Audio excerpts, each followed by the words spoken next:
Erep tidem tan ana Swabawa. Ingkang kapireng hamung jumlenggunge imbaning gangsa kodhok ngorek. Minangka pakurmatan panggihipun penganten sekalian.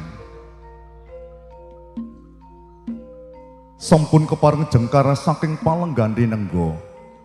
Penganten putri daya-daya tumuju wonten ing papan ingkang sampun piniji. Wonten ing papan piniji sampun samapta abon-aboning upacara. Katingal kambang-kambang kumambange sekar tripuspa arane tritelu puspa kembang, kembang telu cacahe. Penganten sekalian tumuli apagut tingal. Tempu ing pandulu catur netra linambaran budi luhur.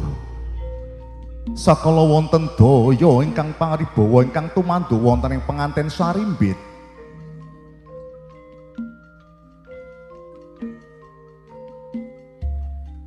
Kawis tinggal penganten kakung kumlawe hastanipun Hambalang Gantal tumuju wonten ing Jaja, tumuli gumanti penganten putri Hambalang Gantal tumuju wonten ing Jengku ingkang mengku pasemon. Bektinipun penganten putri mring Guru Rabi.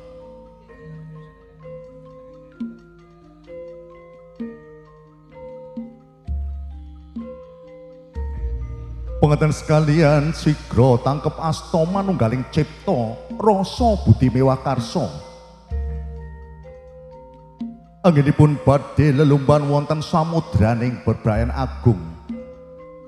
Ugi tansah pinaringan rahayu wilujeng bagya mulya salami laminya. Dadosa keluarga ingkang sakinah mawaddah warahmah.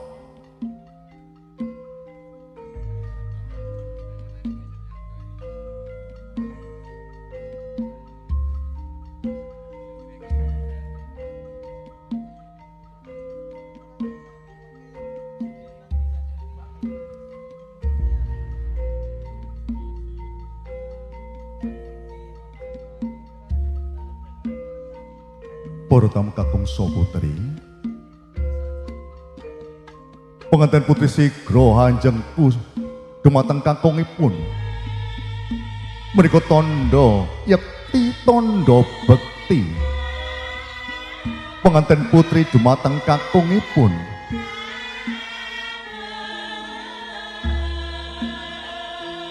Nuli penganten kakung Hamidah tigan ingkang tinindhian kalian delamanipun.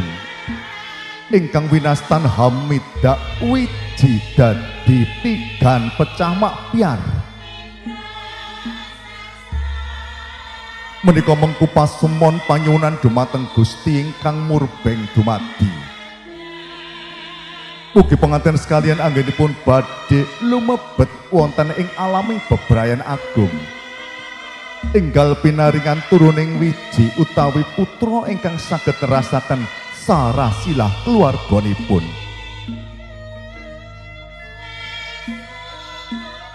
Penganten putri Hamiji sukunipun penganten kakung ugi punika tandha bekti, tandha tresna penganten putri dumateng kakungipun.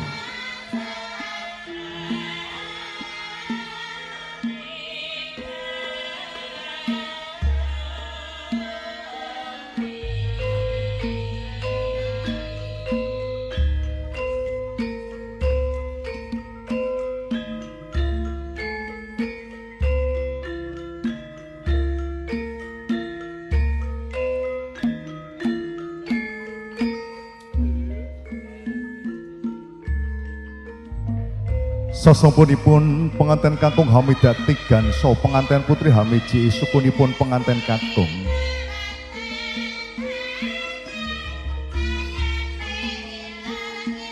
Nuli penganten putri jumeneng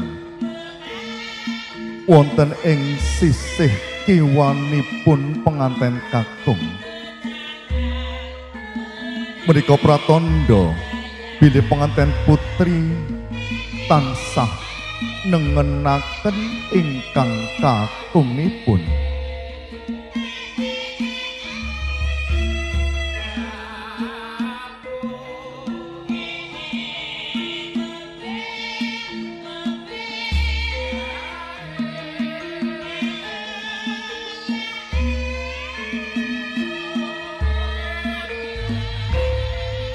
Ingkang sarjangipun penganten sekalian badhe kasingepan slindur ingkang awarna abang lan putih. Tumuli kadherekaken lenggah kanthi hangklaras moyo tindakipun.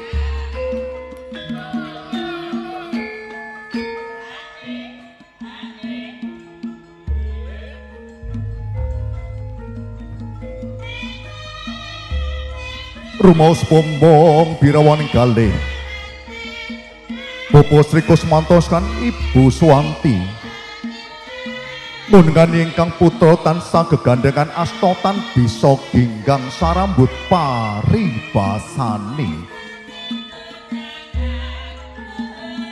kanthi lila legawa ingkang hamani damel Bapak Sri Kusmantos kan Ibu tansah muhung nyenyuwun wonten ngarsanipun Gusti ingkang Maha Linangkung. Ugi penganten sekalian tansah manggih rahayu wilujeng bagya mulya tumekeng ing wuri.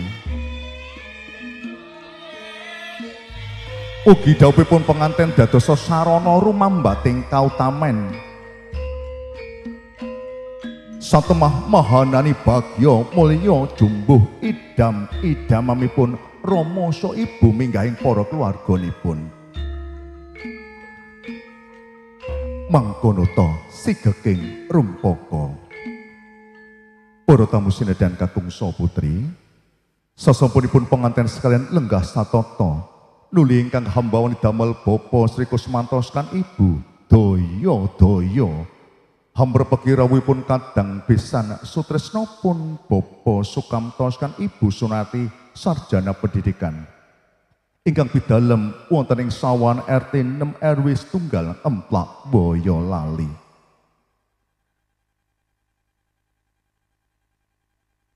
Ingkang hambawani damel tumuli tangkep asta kaliyan pun kadang pisan sutresna ingkang salajengipun kadherekaken lenggah wonten papan palenggahan ingkang sampun kasamaptakaken.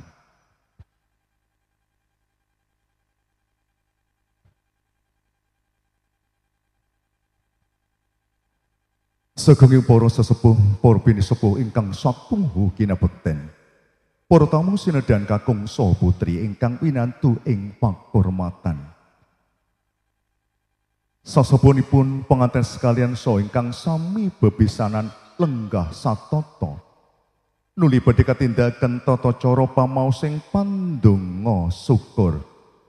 Awit saking punika duh para tamu sumangga panjenengan sedaya kula dherekaken lumebet wonten ing heninging swasana. Wondene pamaosing pandonga syukur wonten ing wanci punika badhe katindakan dening Bapak Habibur Rahman. Ingkang salajengipun katur dumateng Bapak Habibur Rahman. Sasana sawekdal sawetahipun kula aturaken. Sumangga.